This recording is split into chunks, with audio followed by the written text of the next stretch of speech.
نحمده ونصلي على رسوله الكريم أما بعد فقد قال الله سبحانه وتعالى في كلامه القديم والفرقان الحميد أعوذ بالله من الشيطان الرجيم بسم الله الرحمن الرحيم ولا يحض على طعام المسكين صدق الله العظيم அளவற்ற அருளாளனும் நிகரற்ற அன்புடையோனுமாகிய எல்லாம் வல்ல அல்லாஹுவின் பெயரால் துவங்குகிறேன்.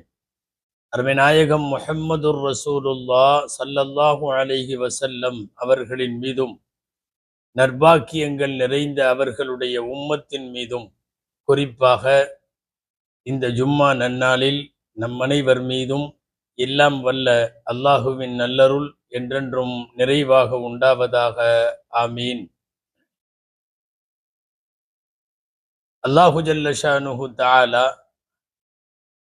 அன்னலம் பெருமான் முஹம்மதுர் ரசூலுல்லாஹ் ஸல்லல்லாஹு அலைஹி வஸல்லம் அவர்கள் மூலமாக நன்மை தீமைகளை எல்லாம் நமக்கு பகுத்து பிரித்து வாழ்வியல் வழிகாட்டுதல்களை அல்லாஹ் தந்திருக்கிறான். எம்பெருமானார் ஸல்லல்லாஹு அலைஹி வஸல்லம் அவர்களுடைய வாழ்வில் சில விஷயங்களை வேண்டும் என்று அல்லாஹ்விடத்திலே துஆ செய்து கேட்டு பெற்றிருக்கிறார்கள். பல விஷயங்களிலே இருந்து பெருமானார் ஸல்லல்லாஹு அலைஹி வஸல்லம் பாதுகாப்பும் தேடி இருக்கிறார்கள். நபிகள் நாயகம் ஸல்லல்லாஹு அலைஹி வஸல்லம் பாதுகாப்பு தேடிய விஷயங்களில் ஒன்று பசி பட்டினி. ரசூலுல்லாஹி ஸல்லல்லாஹு அலைஹி வஸல்லம் தங்களுடைய வாழ்வில் பசி பட்டினியில இருந்து அல்லாஹ்விடம் பாதுகாப்பு தேடி இருக்கிறார்கள். நோய்களிலிருந்து பெருநோய்களிலிருந்து பாதுகாப்பு தேடி இருக்கிறார்கள். திடீர் மரணங்கள் பேராபத்துகளிலே இருந்து பாதுகாப்பு தேடி இருக்கிறார்கள். பேரிடர்கள், சீற்றங்கள், பூகம்பம், சூறாவளி போன்றவற்றிலிருந்து பாதுகாப்பு தேடி இருக்கிறார்கள். அழிவு நாளைக்கு முன் ஏற்படுகிற தஜ்ஜால் உள்ளிட்ட ஃபித்னாக்களிலே இருந்தும் பாதுகாப்பு தேடி இருக்கிறார்கள். நாம் இன்றைக்கு பெருமானார் ஸல்லல்லாஹு அலைஹி வஸல்லம் பசி பட்டினியிலே இருந்து அவர்கள் பாதுகாப்பு தேடியதன் பின்னணியில் சில விஷயங்களை யோசிக்க வேண்டும். ரசூலுல்லாஹி ஸல்லல்லாஹு அலைஹி வஸல்லம் அவர்களுடைய வார்த்தை, அல்லாஹும்ம இன்னி அஊது பிக மினல் ஜூஅ் ஃபஇன்னஹு பிஸல் ரஜீஅ. பசியிலே இருந்து, பட்டினியிலே இருந்து யா அல்லாஹ் நான் உன்னிடத்திலே பாதுகாப்பு தேடுகிறேன். ஏனென்றால் ஒருவன் பசியோடு படுத்திருப்பது மிக கெட்ட ஒரு செய்தி. நபி ஸல்லல்லாஹு அலைஹி வஸல்லம் மனித வாழ்வின் இருப்புகளில் பசியோடு இருத்தல் என்பது மிக கெட்டது என்பதை உணர்ந்துதான் அதிலே இருந்து பாதுகாப்பு தேடினார்கள். அதனால் தான் இந்த மார்க்கத்தில் ஆக உயர்ந்த சிறந்த இணையற்ற ஒரு அமல் பசித்தோருக்கு உணவளித்தல், ஏழைகளுக்கு உணவளித்தல். பொதுவாக இத்ஆமு தஆம் என்கிற பிறரை வயிறார செய்யுதல், பிறருக்கு உணவு கொடுத்தல், அவர்களின் பசி போக்குதல் என்பது மிகப்பெரிய சிறப்பு பின்னணிகளை கொண்டது இந்த மார்க்கத்தில். அந்த காரியம் நாம் முதலில் அல் குர்ஆனில், ஹதீஸில் இது குறித்த செய்திகளையும், தற்போது நடப்பில் சர்வதேச அளவில் பசி பட்டினியால் அதிகம் பாதிக்கப்பட்டிருக்கிற பலஸ்தீன மக்களின் நிலை குறித்தும் இந்த ஜும்மாவிலே நாம் சிந்திக்க வேண்டும். அன்பானவர்களே, அல் குர்ஆனில் மார்க்கத்தை பொய்யாக்கியவன் அல்லது மறுமை நாளை பொய்யாக்கியவன் யார் தெரியுமா என்று கேட்கிற அல்லாஹ்வினுடைய வாசகம் நாமெல்லாம் அடிக்கடி ஓதுகிற அரஐதல்லதி யுகத்திபு பித்தீன் ஃபதாலிகல்லதி யதுஉல் யதீம் வலா யஹுது அலா தஆமில் மிஸ்கீன். மார்க்கத்தை, தீர்ப்பு நாளை பொய்யாக்குபவன் யார் தெரியுமா? அவன் ஏழைகளுக்கு உணவு தருகிற விஷயத்தில் அக்கறை எடுத்து கொள்ளாதவன், ஏழைகளுக்கு உணவு தருகிற விஷயத்தில் தூண்டுதலாக இல்லாதவன். அவன் இந்த மார்க்கத்தையே பொய்யாக்குகிறான் அல்லது மார்க்கம் வலியுறுத்துகிற மறுமை நாளை பொய்ப்படுத்துகிறான் என்று குர்ஆன் சொல்லுகிறது. ஆம், சகர் என்று ஒரு நரகம், மோசமான அந்த நரகத்தில் உள்ளவர்கள் அவர்களிடத்தில் கேட்கப்படுகிறது, ஏன் நீங்கள் என்ன செய்தீர்கள், இவ்வளவு மோசமான நரகத்தினுடைய சகர் என்கிற படுகொலிக்கு தள்ளப்பட்டிருக்கிறீர்களே, மா சலகக்கும் ஃபீ சகர். அவர்கள் பதில் சொல்லுவார்கள், காலு லம் நகு மினல் முஸல்லீன் வலம் நகு நுத்இமுல் மிஸ்கீன். நாங்கள் தொழவில்லை, வணங்கவில்லை, ஏழைகளுக்கு உணவளிக்கவில்லை. இந்த ரெண்டும் தான் ஒரு மாபெரும் நரகத்தினுடைய படுகொழிக்கு, பாதாளத்திற்கு அவர்களை போய் தள்ளி இருக்கிறது. பசித்தவனுக்கு உணவில்லாமல் செய்யக்கூடிய கொடுஞ்செயலை போல, கொடூரத்தை போல அல்லது குரூரத்தை போல உலகத்தில் வேறு எந்த பாவமும் இல்லை.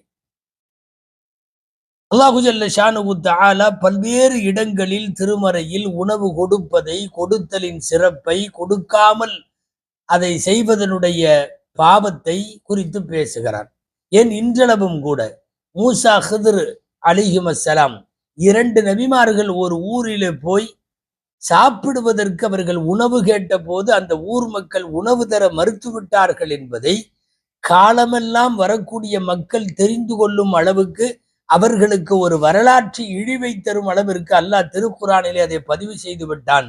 வாரந்தோறும் நாம் ஓதுகிற சூரத்துல் கஹ்ஃபினுடைய பிற்பகுதியில் அந்த நிகழ்ச்சி வருகிறது.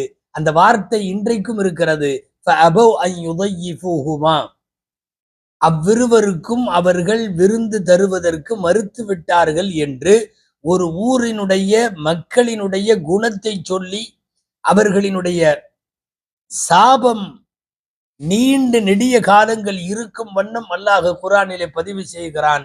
நீங்களும் நானும் இப்போதும் ஓதுகிற போதும் அந்த மக்கள் பழிப்பிற்குரியவர்களாய், நகைத்தலுக்குரியவர்களாய் அவர்கள் வரலாற்றிலே பதிவாக இருக்கிறார்கள்.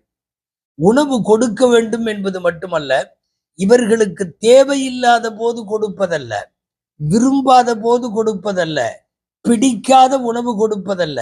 அல் குர்ஆனின் வார்த்தை என்ன சொல்லுகிறது தெரியுமா?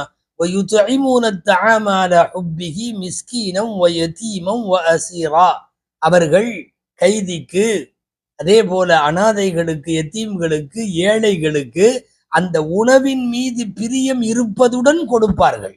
அந்த உணவு நமக்கு தேவைப்படுகிறது, அந்த உணவு எனக்கு பிடித்திருக்கிறது, அந்த உணவு எனக்கு கண்டிப்பாக நான் வைத்துக்கொள்ள ஆசைப்படுகிறேன், இருந்தாலும் அடுத்தவர்களுக்கு தரு. தனக்கு தேவை இருக்கிற போதே, தான் பிரியப்படுகிற போதே அந்த உணவை அடுத்தவர்களுக்கு வாரி வழங்குவதின் அகமியத்தை குறித்து பேசுகிறது அல் குர்ஆனுடைய சூரத்து தஹர். இவைகளெல்லாம் உணவளித்தல், பசியை போக்குதல் குறித்த திருக்குர்ஆனுடைய மாண்பார்ந்த அறிவுரைகள்.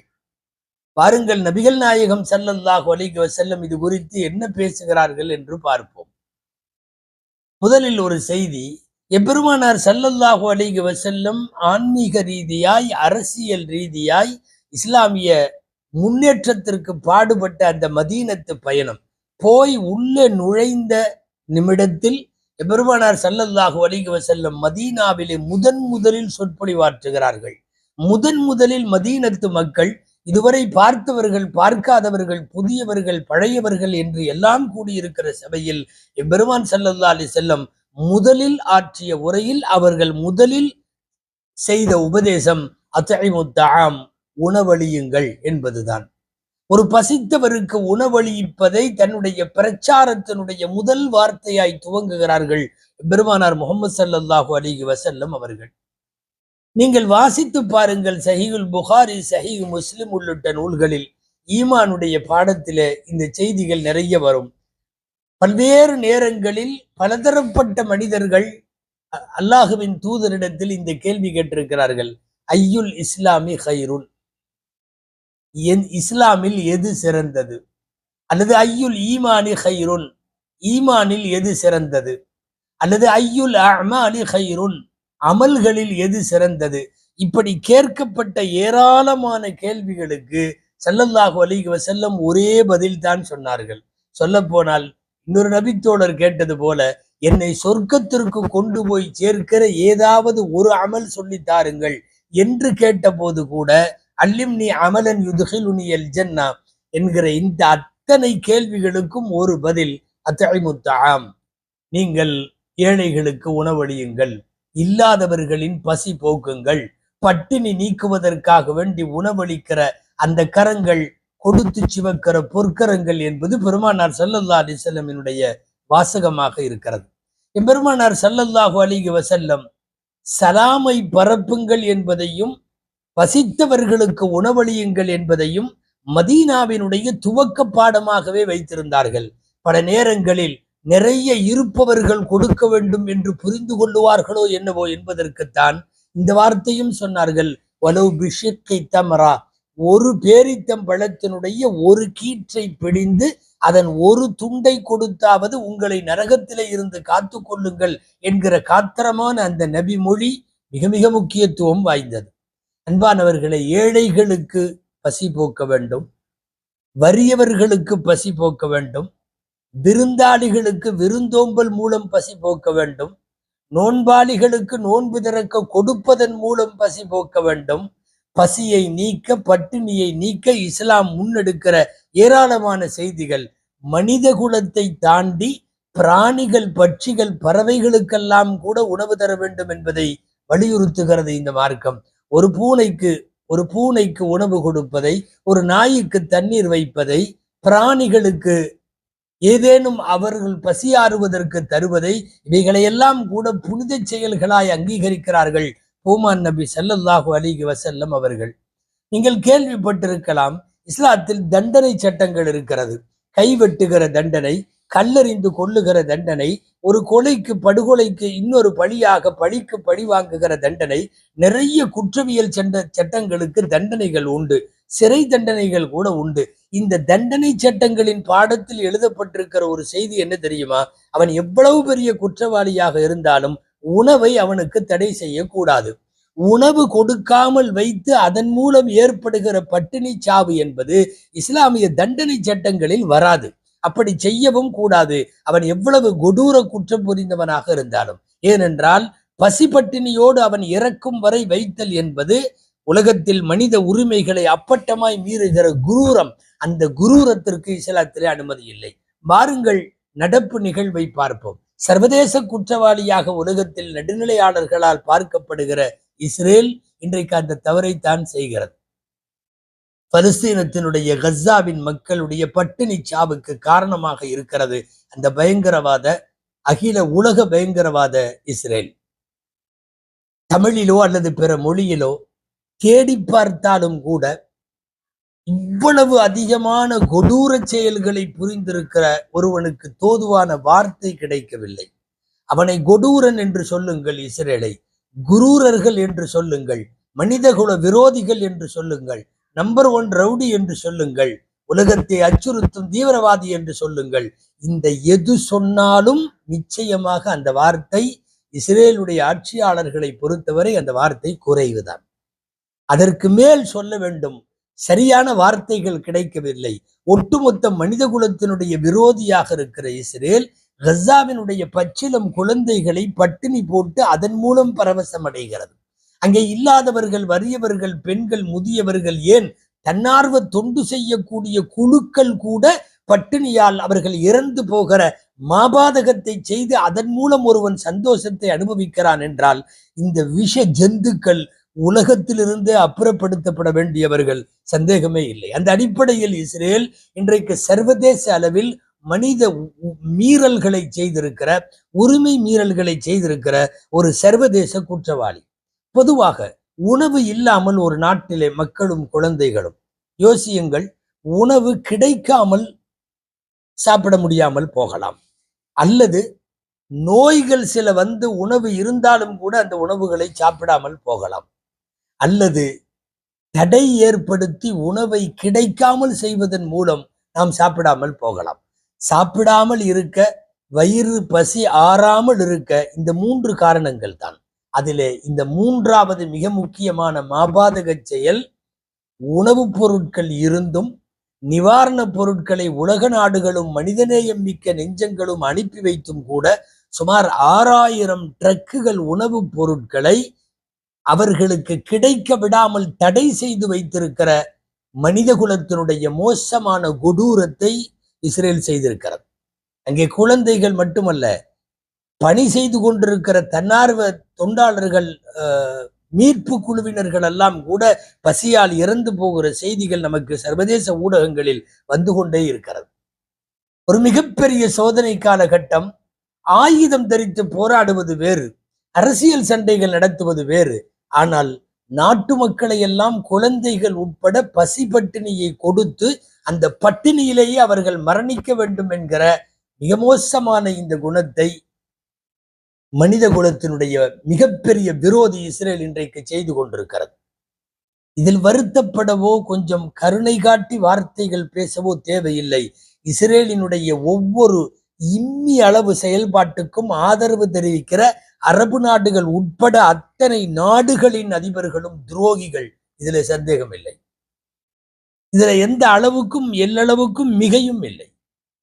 நபிகள் நாயகம் ஸல்லல்லாஹு அலைஹி வஸல்லத்தினுடைய வரலாற்றில் அப்படி ஒரு நிகழ்வு உண்டல்லவா?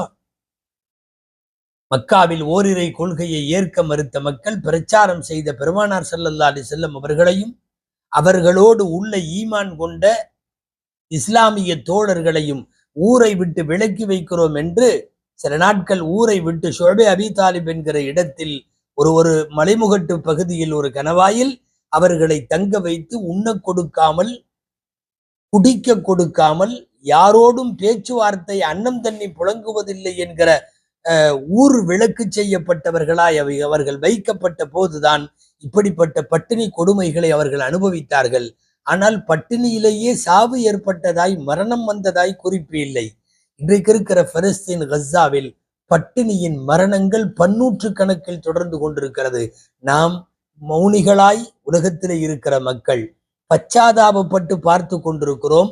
பரிதாபத்தோடு அந்த காட்சிகளை கண்டு கொண்டிருக்கிறோம். இரக்கமே இல்லாமல் ஈமானிய விசுவாசமும் இல்லாமல் கோழை இரத்தத்தையும் ஆடம்பர வாழ்க்கை சுகத்தையும் அனுபவித்துக் கொண்டிருக்கிற அரபு நாடுகளின் அதிபர்கள் உட்பட சொல்லுகிறேன். எவ்வளவு பெரிய மனித குலத்தினுடைய விரோதிகள், துரோகிகள் இவர்கள். அன்றைக்கு ரசூலுல்லாஹ் ஊர்விளக்கு செய்யப்பட்ட நேரத்தின் நிலைமையை பேசுவார்கள். சஅத் இப்னு அபி வக்காஸ் ரலியல்லாஹு அன்ஹு ஆறாவதாய் இஸ்லாத்திலே நுழைந்த ஆரம்பகால சஹாபிகளில் ஒருவர் சஅத் இப்னு அபி வக்காஸ் ரலியல்லாஹு அன்ஹு சொல்லுகிறார்கள், உணவு சாப்பிட ஒன்றும் இல்லை, நாங்கள் இரவு நேரங்களில் கீழே ஏதாவது கிடந்தால் எடுத்து சாப்பிடுவோம். அது ஒட்டகத்தினுடைய நஜீசுகளாக இருக்கலாம், காய்ந்த சருகுகளாக, இலைகளாக இருக்கலாம், எதுவாகவோ இருக்கலாம். ஒரு நாள் இரவு தாங்க முடியாத பசியின் போது நான் கீழே ஒரு பொருளை எடுத்து சாப்பிட்டேன். ஏதோ ஒரு பொருள் கண்டிப்பாய் உணவாக இருக்க வாய்ப்பில்லை, அந்த இடத்தில் அதற்கான முகாந்திரம் இல்லை. ஏதோ ஒன்றை எடுத்து சாப்பிட்டேன். பின்னாட்களில் சொல்லுகிறார்கள், இன்று வரை அது என்ன பொருள் என்று எனக்கு தெரியாது. கிடைத்ததை சாப்பிட்டு, கீழே கிடந்ததை பொறுக்கி சாப்பிட்டு, நஜீசுகளானாலும் பரவாயில்லை என்று சாப்பிட்டு, இந்த நிலைமை அன்றைக்கென்றால் பலஸ்தீனத்தினுடைய கஸாவிலே இருக்கிற இன்றைய பெண்கள், முதியவர்கள், குழந்தைகள், அல்லாஹு அக்பர், எதை சாப்பிடுவது என்று தெரியாமல் அவர்களை பட்டினி போர் அறிவித்து இந்த உலகத்தில் மனித குலத்தினுடைய அத்தனை மனிதாபிமான மீறல்களையும் செய்திருக்கிறது இஸ்ரேல். சமீபத்தில் நீங்கள் சர்வதேச ஊடகங்கள் அத்தனையும் கடந்த ஒரு வீடியோ நீங்கள் பார்த்திருப்பீர்கள். முஹம்மது சவாஃபெரி, 27 வயசு இளைஞன், வெறும் எலும்பு கூடாய் அவன் இறந்த காட்சி சர்வதேச ஊடகங்களில் வந்தது.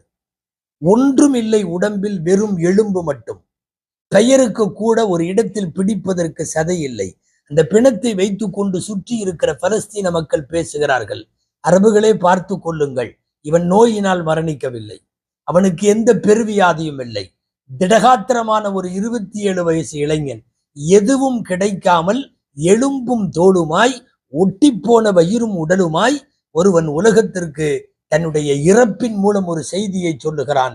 இந்த உலகத்தில் உணவு கிடைக்காமல் செய்கிற மனித துரோகத்தை செய்கிற அந்த குற்றவாளிகளோடு உடன்படுகிற அல்லது குரல் கொடுக்காமல் மௌனமாக இருப்பதும் கூட ஒரு வகையில் பாவமோ என்று எண்ண தோன்றுகிறது.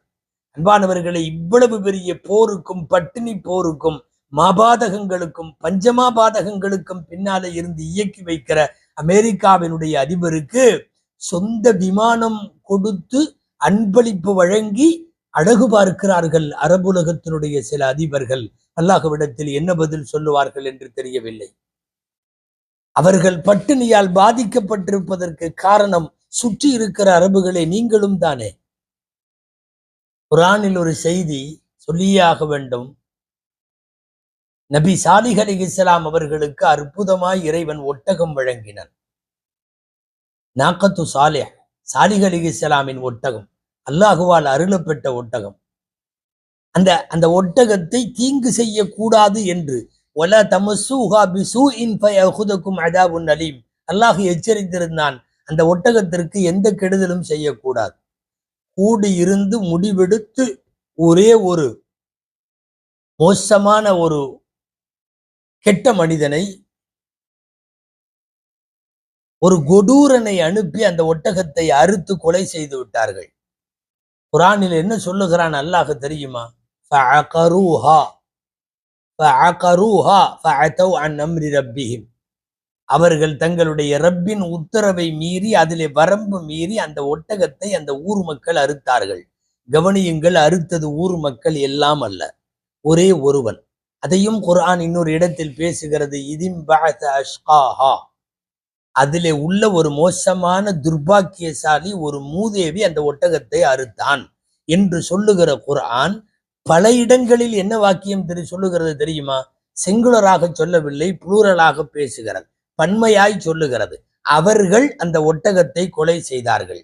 தப்சீர்களில் எழுதுவார்கள், ஒரே ஒருவன் செய்த செயலாக இருந்தாலும் அதை பார்த்து மௌனிகளாய், அதை பார்த்து குரல் கொடுக்காதவர்களாய், ஆதரவு செய்ய முடியும் என்றிருந்தும் ஆதரவு கரம் நீட்டாதவர்களாய், மௌன சாட்சிகளாய் இந்த செயலோடு இருந்த அத்தனை பேரையும் அல்லாஹ் அந்த கொலையிலே இணைத்து அவர்கள் எல்லோரும் சேர்ந்து கொலை செய்ததாக சொல்லுகிறான் என்கிற இந்த வரலாற்று பதிவு இன்றைக்கு பலஸ்தீனத்தினுடைய கஸாவில் நடக்கிற மனித குலத்தினுடைய கொடூரங்களை பார்த்து கொண்டிருக்கிற, மௌனிகளாக இருக்கிற, ஒன்றும் செய்யாமல் இருக்கிற, வாய் திறந்தால் தனக்கும் தன் ஆட்சிக்கும் ஆபத்து வந்து விடுமோ என்று கருதுகிற அத்தனை அரபுலகத்தினுடைய ஆட்சியாளர்களும் சாலிஹ் அலைஹிஸ்ஸலாத்தினுடைய ஒட்டகத்தை போலவே இவர்கள் எல்லாம் சேர்ந்து பலஸ்தீன் கஸாவின் குழந்தைகளை கொன்றிருக்கிறார்கள். நிச்சயமாக கொன்றது, பட்டினி போர் நடத்துவது இஸ்ரேல் மட்டுமல்ல. இந்த தகவலை நாம் உரத்து சொல்ல வேண்டும். அது எந்த இடத்திலானாலும் நீங்கள் பலஸ்தீன மக்களை கொலை செய்வதில் வெறும் இஸ்ரேல் அல்ல, அரபுலகத்தினுடைய ஆட்சியாளர்கள் அத்தனை பேரும் சேர்ந்துதான் பட்டினி போட்டிருக்கிறீர்கள். உங்களால் அந்த ஒரு நாட்டை மீறி உணவுப் பொருள் கொடுக்க முடியாதென்றால் உனக்கு எதற்கு ஆட்சியும் அதிகாரமும் இஸ்லாம் என்கிற கிரீடமும்? அரபு கவிதை சொல்லுவது போல முஸ்லிம் உம்மத்து ஒன்றோடு ஒன்று பிணைந்தது. ஆம், ஆப்பிரிக்காவின் கடைக்கோடியில் ஒருவன் அச்சென்று தும்மினால், ஈராக்கின் கடைக்கோடியிலே ஒருவன் அல்ஹம்துலில்லாஹ் இர்ஹமுக்கல்லாஹ் யஹ்தீகுமுல்லாஹ் என்று பேசுவார்கள். தும்மியது எங்கோ பல்லாயிரம் மைல்களுக்கு அப்பால் ஒரு முஸ்லிம், அவனுக்காக வேண்டி பிரார்த்திப்பது இங்கொரு முஸ்லிம். ஈராக்கின் கடைக்கோடியிலே மழை தூறல் பொழிகிறது என்று கேள்விப்பட்டவுடன் ஐரோப்பிய கண்டத்தினுடைய கடைசியில் ஒருவன் அல்ஹம்துலில்லாஹ் என்று சொல்லுவான், ஒரு முஸ்லிம். இந்த பிணைப்பு, அவர்கள் ஒரு கட்டிடம் போல், அவர்கள் அடுக்கி வைக்கப்பட்ட செங்கற்களை போல், அவர்கள் ஓர் உடலின் உறுப்புகளை போல் என்றெல்லாம் உலக முஸ்லிம்களினுடைய சகோதரத்துவத்தை பேசிய நபிகள் நாயகம் ஸல்லல்லாஹு அலைஹி வஸல்லத்தினுடைய வம்சத்தின் வழி வந்தவர்கள் என்று சொல்லிக் கொள்ளுகிற தரத்தை, தகுதியை இழந்துவிட்ட கேடுகட்ட அரபுலகத்தினுடைய ஆட்சியாளர்கள் உரத்து சொல்லுகிறோம், காசாவில் பட்டினி போருக்கு காரணம் நீங்களும் தான். உங்களால் ஒரு நாட்டை மீறி உணவு அனுப்ப முடியாது என்று சொன்னால் உங்களுக்கு ஆட்சி ஒரு கேடா என்று உலக மக்கள் கேட்பதற்கு துணிகிறார்கள். கேட்பதற்கு அவர்களின் வாயில வருகிறது. மார்க்கத்தினுடைய சட்டம் தெரியுமா உங்களுக்கு? உணவு கிடைக்கவில்லை, ஒருவன் தடை செய்கிறான் என் உணவை என்று சொன்னால் சட்ட பிரகாரம் அவனோடு போர் செய்ய எனக்கு அனுமதி உண்டு. ஒரு நாட்டினுடைய குடிமக்களுக்கு உணவை ஒருவன் தடுக்கிறான் என்றால் அவனோடு போர் செய்ய வேண்டும். தமிழ்நாட்டிலே பேசினார்களே, இனி ஒரு விதி செய்வோம், அதை எந்த நாளும் காப்போம், தனி மனிதனுக்கு உணவில்லை எனில் ஜெகத்தினை அழிப்போம் என்று பாடுவான் பாரதி. தனி ஒரு மனிதனுக்கு உணவில்லை என்றால் ஜெகத்தினை அழிப்போம். ஒரு நாட்டுக்கே உணவில்லை என்றால் இஸ்ரேல் அழிக்கப்பட வேண்டியதா இல்லையா என்பதை வெகுஜனம் முடிவு செய்ய வேண்டும்.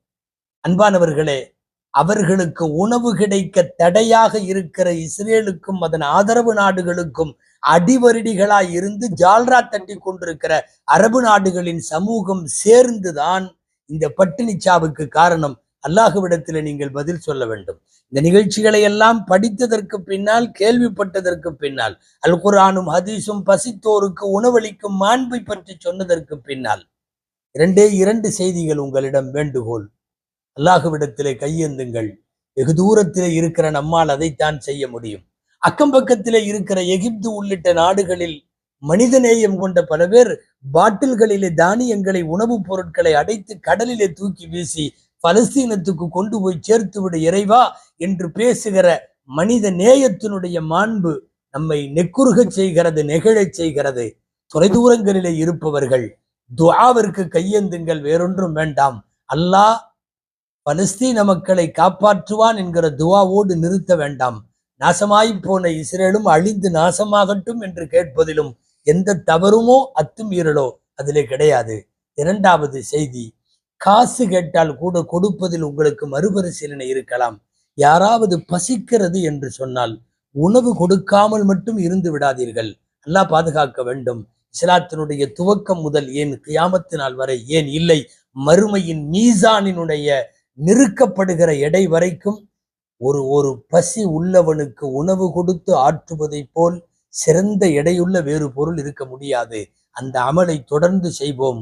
ஜெகத்திற்கு உணவளிப்போம். தனி மனிதனுக்கு உணவில்லை எனில் ஜெகத்தினை அழிப்போம் என்கிற அந்த மூதுரையை உலகத்திற்கு உரத்து சொல்லுவோம்.